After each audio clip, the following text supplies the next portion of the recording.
Hello बच्चों, welcome back to my channel बेगे मीरस। और मैं आपके लिए आज लेके आई हूँ फिजिक्स के क्वेश्चन प्रैक्टिस जो आपकी 2024 के लिए हैं बीएससी नर्सिंग।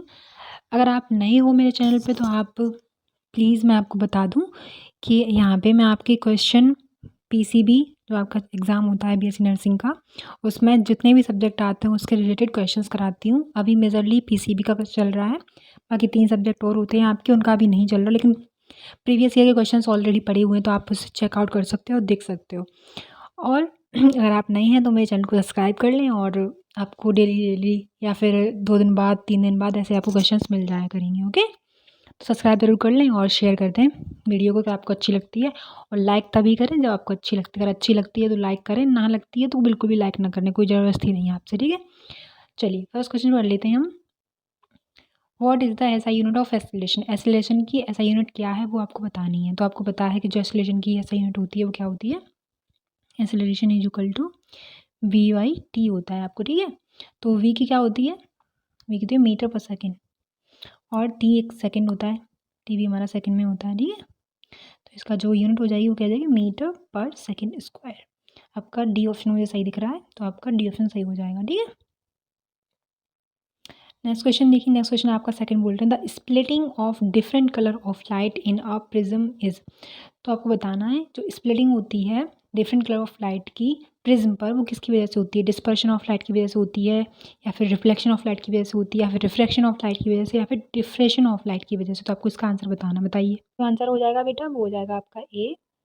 तो वो होती है आपका स्प्लिटिंग ऑफ लाइट होती है जो डिफरेंट कलर की प्रिज्म पे, वो होती है डिस्पर्शन ऑफ लाइट की वजह से।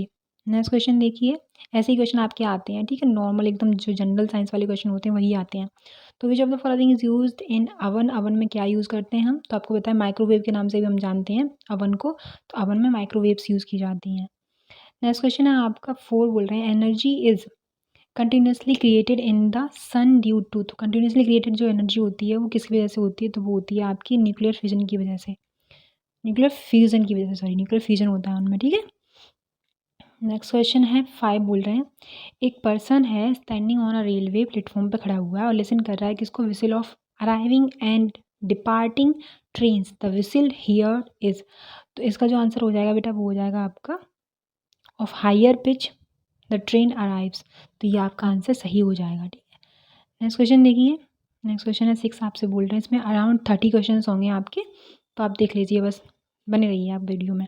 When heated from 0 to 10 degree Celsius volume of given mass of water will be, क्या होगा। तो आपका इसका आंसर बताना है, बताइए। ऑप्शन आपके दे रखे हैं, decrease and then will increase, increase and then will decrease, increase gradually और डिक्रीज ग्रेजुअली। तो इसका आंसर हो जाएगा आपका ए ऑप्शन, इसका सही हो जाएगा। ठीक है, पहले डिक्रीज करेगा एंड देन विल इंक्रीज होगा इसमें। नेक्स्ट क्वेश्चन देखिए 7, बोल रहे हैं a boat will submerge when it displaces water equal to its own.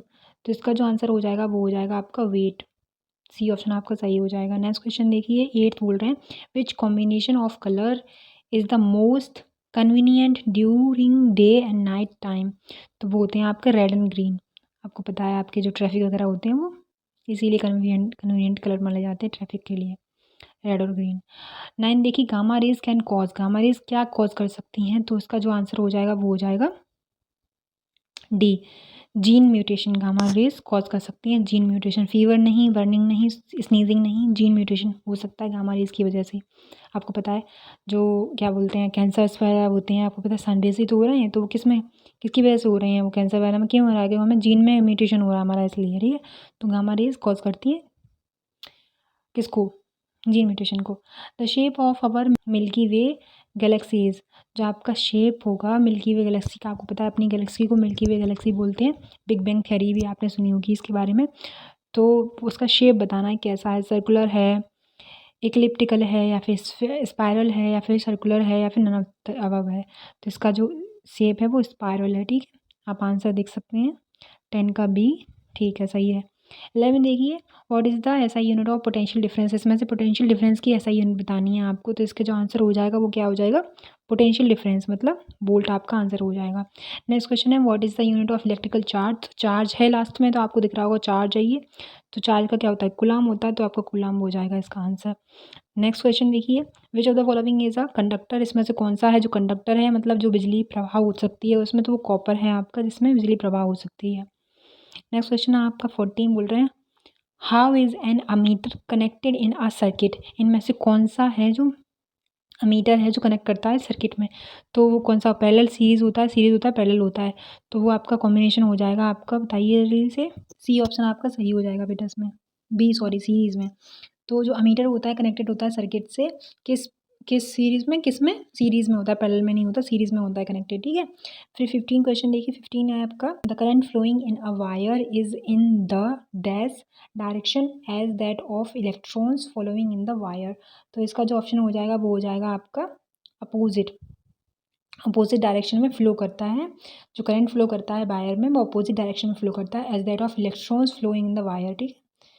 Next question देखिए, 16 आपसे बोल रहा है, a simple pendulum is kept in a lift which falls freely, एक लिफ्ट में सिंपल पेंडुलम को रखा गया है और वो जो लिफ्ट है वो फ्रीली फॉल कर रही है, what will be it's time period, तो इसमें टाइम पीरियड कितना होगा, तो आपको पता है इनका जो टाइम पीरियड होता है बेटा वो हम इससे कैलकुलेट ही नहीं कर सकते, तो वो इनफाइनाइट हो जाता है, ठीक है। नेक्स्ट क्वेश्चन है आपका 17, periodic wave is characterised by, जो पीरियोडिक वेव होती है वो किसके द्वारा करेक्टराइज होती है, तो वो होती है आपकी ऑल ऑफ दीज के लिए, फ्रीक्वेंसी के लिए भी होती है, एम्पलीट्यूड के लिए भी होती है और टाइम पीरियड के लिए भी होती है, तो ऑल ऑफ दीज, इसमें आंसर आपका सही हो जाएगा। नेक्स्ट क्वेश्चन देखिए, जो आपका ऑडिबल रेंज होती है और फ्रीक्वेंसीज की, तो वो होती है आपकी 20 हर्ट्ज से 20,000 हर्ट्ज तक की हम ऑडिबल रेंज की फ्रीक्वेंसी होती है। नेक्स्ट क्वेश्चन देखिए, 19 बोल रहे हैं, द ऐसा unit of amplitude of oscillation is, ऐसा यूनिट बतानी है आपकी, एम्पलीट्यूड ऑफ ऑसिलेशन की ऐसा यूनिट बतानी है, तो इसका ऐसा यूनिट क्या हो जाएगा, मीटर हो जाएगा, ठीक है। किसकी, एम्पलीट्यूड ऑफ ऑसिलेशन की जो ऐसा यूनिट होगी वो मीटर में नापनी है, ठीक है, एम्पलीट्यूड ऑफ ऑसिलेशन को। फिर 20 देखिए, 20 आपका क्वेश्चन है, the electrons of an atom occupy much larger volume than the nucleus and define the dash of an atom, तो इसका जो आंसर हो जाएगा वो हो जाएगा आपका साइज में, define the size of an atom, ठीक है। नेक्स्ट क्वेश्चन देखिए, 1 AMU इक्वल्स टू, तो 1 AMU इक्वल्स टू आपने पढ़ा होगा, तो आपका मुझे ऑप्शन इसमें सी सही लग रहा है, 1.67 × 10⁻⁻27 kg 1 AMU इक्वल्स टू होता है, ठीक है। ऐसे आप ऐसे भी निकाल सकते हो, 1/C 12 जो होता है ना, उसके हिसाब से भी आप निकाल सकते हो, ठीक है। नेक्स्ट क्वेश्चन है, आइसोटोप्स है, आइसोटोप्स क्या रखते हैं, same chemical and physical properties, same chemical but different physical properties, different chemical and different physical properties, या फिर different chemical but same physical properties, तो आपका जो इसका ऑप्शन हो जाएगा आइसोटोप्स का, वो हो जाएगा आपका uh, same chemical and physical properties, ठीक है। नेक्स्ट क्वेश्चन देखिए, 23 बोल रहे हैं, how many neutrons are present in the nucleus of uranium 235, इसमें से आपको न्यूट्रॉन बताने हैं, ठीक है, तो न्यूट्रॉन का जो वैल्यू हो जाएगी वो हो जाएगी आपकी, बी ऑप्शन सही है इसमें आपका, ठीक है। 123 आपका न्यूट्रॉन निकल आएगा इसमें से, किसका, यूरेनियम का। नेक्स्ट क्वेश्चन देखिए, 24 बोल रहे हैं, for the measurement of temperature of the order of 400 degree Celsius we will prefer, किसको हम प्रिफर करेंगे, तो वो करते हैं हम थर्मोकपल को, ठीक है। नेक्स्ट क्वेश्चन है आपका, measurement of temperature of the order of, ठीक है। 25 देखिए, 25 आपसे बोल रहा है, calorimeter are generally made of, जो कैलोरीमीटर होता है आपका वो किसका बना हुआ होता है वो आपको बताना है, तो वो आपका कॉपर का बना हुआ होता है। नेक्स्ट क्वेश्चन है, the unit of the coefficient of linear expansion is, तो आपको लीनियर एक्सपेंशन की यूनिट बतानी है, तो वो यूनिट क्या होगी, वो हो जाएगी आपकी 1/डिग्री सेल्सियस, ठीक है। नेक्स्ट क्वेश्चन है आपका, at 0 kelvin the velocity of the molecule is, क्या होती है, तो 0 केल्विन पे वेलोसिटी होती है मॉलिक्यूल की, वो क्या होती है वो आपको बतानी है, तो वो आपकी 0 वेलोसिटी होती है 0 केल्विन पे, ठीक है। 28 बोल रहे हैं आपसे, the wave length of yellow sodium light is, yellow sodium light की जो वेव लेंथ होती है वो आपको बतानी है, तो वो है आपका बी ऑप्शन सही है इसमें, 5.89 × 10⁻⁻7 मीटर। नेक्स्ट क्वेश्चन है, laws of refraction are true for, जो लॉज होते हैं रिफ्रैक्शन के वो किसके लिए, रिफ्लेक्शन के वो किसके लिए ट्रू होते हैं, तो वो होते हैं आपके ऑल टाइप ऑफ मिरर के लिए, चाहे प्लेन मिरर हो, कॉन्वेक्स हो, कॉन्केव हो, सारे मिरर्स के लिए लॉज ऑफ रिफ्लेक्शन आपके ट्रू होते हैं। Last but not the least 30 question है आपका, the far point of normal human I is, आपको पता है जो नियर पॉइंट होता है वो तो आपको पता है 25 सेंटीमीटर के पास तक का हम ईज़िली देख पाते हैं। फार पॉइंट आपको बताना है कि far point of normal human eye कितना होगा, तो वो आपका होता है at infinity. So these are question, I hope आप लोगों को हेल्प किए होंगे और इसी टाइप के क्वेश्चंस और भी हम करते रहेंगे। आप परेशान ना हों बिल्कुल भी, और आपको जो भी इम्प्रूवमेंट की ज़रूरत है कि मैम ये इम्प्रूवमेंट होना चाहिए हमारे प्रिपरेशन के लिए, तो मैं डेफ़िनेटली उसे करने की कोशिश करूँगी। हम एग्ज़ाम के पॉइंट ऑफ व्यू से सारे क्वेश्चंस लेके आएँगे जो आपके आपके जो क्वेश्चन पेपर है उससे रिलेवेंट हो। कोई भी ऐसा चीज़ ना हो कि जैसे होता है ना कि अरे यार कहीं और ही पढ़ा रहे हैं, कहीं और ही क्वेश्चन जा रहे हैं, ऐसा बिल्कुल नहीं होगा। आपके बिल्कुल पॉइंट टू पॉइंट आपकी सिलेबस से रिलेटेड आपके क्वेश्चंस होंगे और आपके एग्ज़ामिनेशन के पॉइंट ऑफ व्यू से ही होंगे। तो आपको जैसे भी वीडियो लगा, अच्छा लगा तो लाइक करना, नहीं लगा तो कोई दिक्कत नहीं है, ठीक है? कोई ज़बरदस्ती नहीं है आपके लिए।